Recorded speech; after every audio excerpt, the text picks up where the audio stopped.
آخرین خبرهای تاجیکستان و جهان در برنامه اخباری آزادی. سلام بینندگان عزیز. امروز 28 مارس است و ما در برنامه این موضوع را داریم.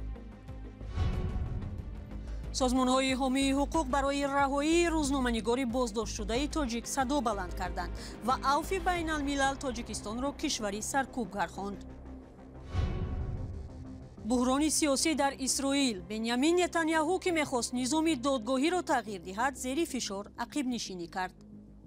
با فکر من ما به جای رسیدیم که نتانیاهو استعفا دهد. هر چیز زودتر برای همه ما بهتر. و سیر به سمرقند سیتی موضعی نو در شهر قدیمه سمرقند که امسال میزبان معرکه‌های کلان نوروزی شد. دیروز در تاشکند بودیم، امروز به سمرقند آمده خود را در یک افسانه شرقی احساس می‌کنیم. شروع میکنیم از گزارش نوی سازمان عفو بین الملل که میگوید جنگ اوکراین نه تنها بحران خوراک و سوزشواری را به میان آورد، بلکه معیارهای دوگانه و دورویگی کشورهای غرب را در واکنش به تجاوزگری کرملین به نمایش گذاشت. در حالی که کشورهای اروپا و امریکا در خود را بر روی پناهندگان اوکراینی باز کردند، این درها بر روی گریزه‌های جنگ سوریه، افغانستان، لیبیا و هایتی بسته شدند. این کشورها همچنین از سیستم آپارتایدی اسرائیلی ها ضد فلسطینی ها یا چینی ها ضد اویغورها چشم میپوشند. در این میان تنها سازمان های حقوق بشر میمانند که صدا بلند میکنند، هرچند نه همیشه این صدا نتیجه میدهد. امروز 5 سازمان حامی حقوق انسان از مقامات تاجیکستان خواستند روزنامه‌نگاری بازداشت شده خورشید فاضلوف را رها کنند.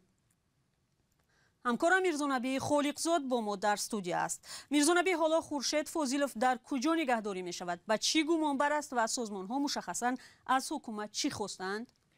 سلام بینندگان گرامی. بله زرنگیز، حالا بر اساس اطلاعی که دسترس کردیم خورشید فاضلوف در بازداشتگاه شهر خوجند نگهداری می شود و پروندهش را مفتشان کمیته دولتی امنیت ملی تاجیکستان تحقیق دارند. برادری او خوشبخت فاضلوف روز 28 مارس یعنی همین روز به ما گفت که با مادرش او را آخر هفته گذشته دیدند و کمی لاغر شده است ولی از سلامتیش شکایت نکرده است. خورشید فاضلوف 37 ساله از شهر پنجکین برای رسانه‌های محلی مطلب می‌نوشت. نزدیکانش میگن او را برای دعوت برای سرنگون کردن ساخته کنستیتوسیونی گمانبر میدونند که از 3 تا 8 سال زندان را در نظر دارد. معلوم نیست که مقامات با چی دلیل نسبت به او پرونده باز کردند. خودش نپذیرفته است، ولی 5 سازمان حامی حقوق انسان نیز گفتند هیچ دلیل روشنی برای در بازداشتگاه ماندن خورشید فاضلوف اعلان نشده است. آنها از حکومت تاجیکستان خواستند به عهده‌داری‌های بین المللی خود صادق بماند و از تعقیب روزنامه‌نگاران دست بردارد. ضمناً سازمان عفو بین الملل در گزارش سالانه خود که تازه نشر شد تاجیکستان را برای نقض حقوق انسان تنقید کرده است. میرزانبی، دلیل‌های این سازمان برای تنقید مقامات تاجیکستان چی بوده است؟ بله زرنگیز، ببینید دقیقاً امروز از سازمان عفو بین الملل یا امنیستی اینترنشنال در گزارش سالانه‌اش تاجیکستان را کشوری نموده است که 30 سال باز از جانب یک خانواده اداره شده حقوق انسان در آن پیوسته نقض می‌شود.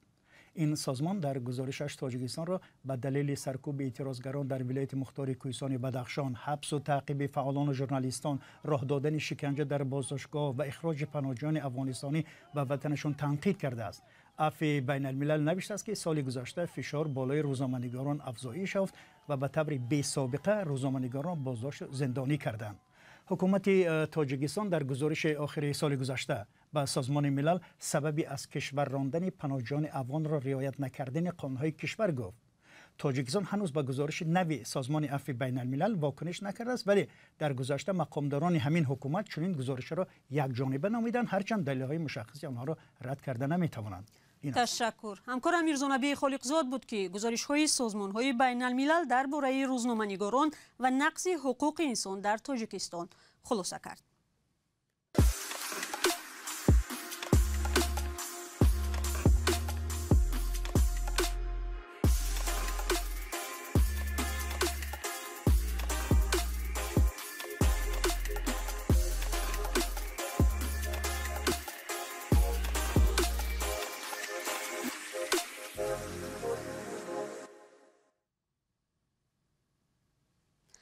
برنامه را ادامه می‌دهیم. شاخه خراسانی دوئیش مسئولیت ترکیش را در کابل بر دوش گرفت. در این حادثه در نزدیکی وزارت کارهای خارجی حکومت طالبان در افغانستان روز 27 مارس 6 نفر کشته و 12 کس زخمی شد. بنا به گزارش تلویزیونی الجزیره ترکیش را مرگ طلب انجام داد که قصد داشت وارد بینایی وزارت شود. پاسبان‌ها پیش راهش را گرفتند اما او توانست خود را ترک کند. خالد زدران سخنگوی پلیس طالبان در کابل گفت در این حادثه 3 افسر پلیس و 1 کودک هم زخمی شدند. ماهی انور در ترکیش مرگ طلبانه در کابل 20 کس کشته شده بود. مسئولیت آن حمله را هم جنگجویان دوئیش بر دوش گرفتند. حالا رو می‌آوریم به خاورمیانه. تنش‌ها در اسرائیل که شاهد بحران عمیق سیاسی شده است روز سه‌شنبه و بعد قرار نخست وزیر بنیامین نتانیاهو اندک فرو نشسته است. در 2 روز پیش 10,000 نفر از مردم کشور به خیابان‌های تل‌آویو ریخته بودند و به نزد پارلمان آمده از حکومت طلب کردند از اصلاحات نظامی عدلیه دست کشد و دادرس‌های دادگاه عالی کاردار نشود. تصویر 2 روز تظاهرات عظیم در اسرائیل در گزارش همکارم طاهری سفر. دیوانگی را بس کنید. شعار یکی از تظاهرگران مخالف حکومت بنیامین نتانیاهو نخست وزیر اسرائیل. منظور از دیوانگی اصلاحات است که حکومت می‌خواهد در نظام عدلیه انجام دهد.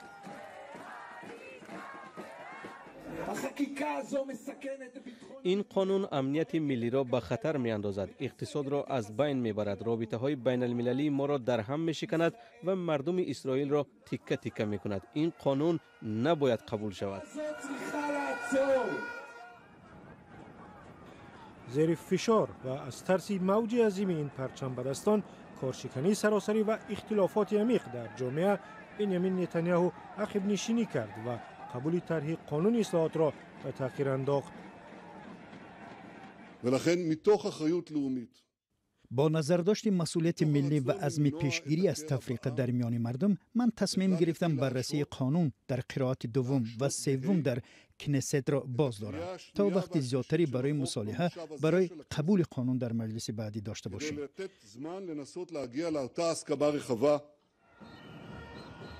این مردم مخالف قانونی هستند که در صورت قبول ممکن است دادگاه اسرائیل را کم صلاحیت و مطیع و دستنگری حکومت نتانیاهو کند. طرح قانون به سیاستمداران اجازه می‌دهد دادرس‌های دلخواهشان را در دادگاه عالی اسرائیل تعیین کنند. خود نتانیاهو که به فسادکاری متهم می‌شود و اتهام را رد کرده است، وعده داده است به حقوق مردم احترام می‌گذارد ولی از بندهای اصلی اصلاحات دست نمی‌کشد. امر او برای برکناری وزیر دفاع که به اصلاحات مخالفت کرد، خشم مردم را برانگیخت و تظاهرات را به چنین حال کشید.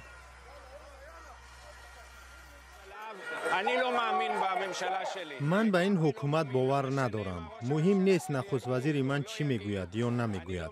من با او باور ندارم. بدون چشم به هم زدن دروغ میگوید. با فکر من ما به جای رسیدیم که نتانیاهو استعفا دهد. هر چیز زودتر برای همه ما بهتر. در تظاهرات در شهر تل‌آویو بنابر گزارشات تا 80,000 نفر شرکت داشتند. کارشکنی در فرودگاه و دیگر مؤسسه‌های دولتی فشار بر نتانیاهو را زیادتر کرد و به عقب نشینی وادار ساخت. بنیامین نتانیاهو که حکومت چپگرای اشدی را در اسرائیل رهبری می‌کند، هیچگاه شاهد چنین بحران سیاسی نشده بود که از عمیق‌ترین بحران‌های داخلی در کشور است. آن هم در زمانی که خشونت بین فلسطینیان و اسرائیل در کناره غربی رود اردن اوج گرفته است. در اینجا در سال گذشته بیشتر از 250 فلسطینی و 40 اسرائیلی کشته شدند. برمیگردیم به تاجیکستان. لایق رجبوف دومین ورزشکار است. تاجیکستان در تشکیلات معروف UFC نیت دارد ماه ایون به میدان برآید. نام او ماه فوریه امسال در پیوند به اختلافش با یکی از رزمکاران مشهور کانر مک‌گرگر در سرخط سامانه‌های ورزشی دنیا بود. همکارانمان مولا رجب یوسفی و شهلای عبدالله با این ورزشکار درباره مناسبتش با مک‌گرگر و شرکت در مسابقه‌های یک حربه UFC صحبت کردند. اما در آغاز از لایق رجبوف خواستند درباره زندگی خود نقل کند. ростига ман бо модарам калон шудам аз синни 6-7 солагӣ дар хонаи бибиам калон шудам. баъдан мушкило бисёр буд. баъди ҷанги шаҳрвандӣ буд то солҳои 2000 фикр кунам 2000 чанд хеле зиндагӣ мушкил буд ки айни ҳол алҳамдулилло зиндагӣ хеле ранги дигар гирифтааст. лекин он вақтҳо хеле мушкил буд. аз ҳамин сабаб ман мешавад гӯям ки дар хонаи хештаборҳоам каме зиндагӣ калон шудам. баъдан ки ба воя расидам аллакай синни 14-15 солагӣ баъд ба тамрин машғул шудам. ин хеле гӯям ки аз кӯдакӣ ман тамрин намекардам. лекин аз кӯдакӣ ман писари меҳнатдӯст будам. барое ки дар хотирам аст маро бисёр вақт чиз мекарданд барои меҳнат мекардам. ягон чизо дар деҳа дар чӣ бисёр вақт таърифам мекарданд. мақсад барои меҳнатдӯст буданам. мусоҳибаи муфассал бо размикори тоҷик Лоиқ Раҷабов ба зудӣ дар сомонаву саҳифаҳои Озодӣ ва Озоди видео нашр мешавад. шуморо ба тамошои ин суҳбат даъват мекунем. ҳоло сайре хоҳем кард дар Самарқанд Сити, мавзеи нав дар шаҳри бостонии Самарқанд ки барои ҷашнҳои сиёсӣ ва фарҳангӣ ба истифода дода шудааст. ин мавзеъ имсол мизбони маъракаҳои калони Наврӯзии Узбекистон шуд. ҳамкори мо Фарзон Муҳаммадӣ ҳам ба Наврӯзгоҳи нави шаҳри қадимаи Самарқанд рафт ва аз он ҷо гузориш медиҳад. сокинон ва меҳмонони шаҳри бостонии Самарқанд нахустин бор ҷашни Наврӯзро дар шаҳри боқии Самарқанд Сити таҷлил намуданд. ин мавзеи сайёҳатиро соли гузашта дар ҳамоиши созмони ҳамкориҳои Шанхай кушода буданд ва пас аз он ҳукумати Ӯзбекистон аксари чорабиниҳои муҳими минтақавиро дар ин ҷо мегузаронад. инҷо ба ҳозир ҳар дигар давлатҳои Тоҷикистон, Қирғизистон, Қазоқистон, Самарқанд аҳолиҳо bilan омда инҷо Наврӯзҳои гузаронсем. ҳама хурсанд, рӯзи байрам. шаҳрҳои Самарқанду Бухороро дар гузашта гаҳвораи тамаддуни халқҳои ориёи наҷот ва меросбарони фарҳанги қадима медонанд. аз ин хотир ҳаводорони таъриху фарҳанг дар ин айём барои дидани маросимҳои хоси идона низ омада буданд. мо махсус ба Наврӯз омадем барои он ки фазои идонаро ҳис кунем ва омадани баҳорро эҳсос намоем. дирӯз дар Тошканд будем, имрӯз ба Самарқанд омада худро дар як афсонаи шарқӣ эҳсос мекунем. Здесь такое чувство, как будто в восточную сказку попали.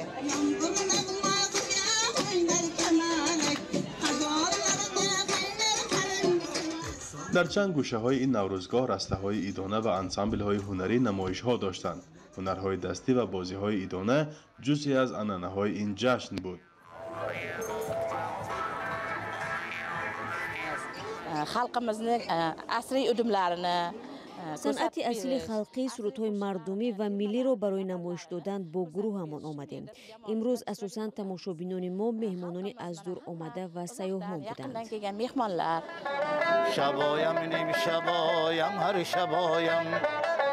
дар вилояти Самарқанд тақрибан 300 000 нафар расман тоҷик сабт шудаанд, вале сокинони он мегӯянд дар асл ин шумора ба маротиб бештар аст.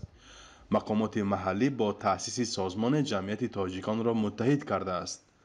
сокинонаш мегӯянд ҳоло онҳо дар рӯҳияи ҳамҷавориву дӯстӣ дар ин ҳамсоякишвари Тоҷикистон умр ба сар мебаранд ва орзуманди ҳамкориҳои бештари фарҳангию ҳунариянд. фарзон муҳаммадӣ, радиои Озодӣ, шаҳри Самарқанд. гузорише ки ҳоло дидед чӣ хел буд? маъқул шуд ё нашуд? мехоҳед ки аввалин шуда гузоришҳои моро бинед? пас ин тугмаро пахш кунед ва обуна шавед. шумо аввалин бинанда хоҳед шуд. ширкати чинӣ China Road and Bridge Corporation дар вилояти Мухтори Кӯҳистони Бадахшон роҳ месозад. дар ин бора ахиран байни Вазорати Нақлиёти Тоҷикистон ва ширкати чинӣ як созишнома ба имзо расидааст. тибқи ин тавофуқ қарор аст ширкати China Road and Bridge Corporation дар Хорух дар рӯи дарёи Ғунд ба дарозии 200 метр кӯпрок бисозад. ва бинандагони азиз 15 дақиқае ки дар ихтиёр доштем ба поён расид, вале хабару гузоришҳои навро шумо метавонед пайваста аз вебсайти озодӣ.орг ва саҳифаҳои мо дар фейсбуку, инстаграм, твиттеру, телеграм ва тиктоку одноклассники пайгирӣ кунед. агар шумо ҳам шоҳиди хабару ҳодисае шудед, лутфан бо рақамҳои радиои Озодӣ тамос бигиред. то дидори навбатӣ, худо нигаҳдор.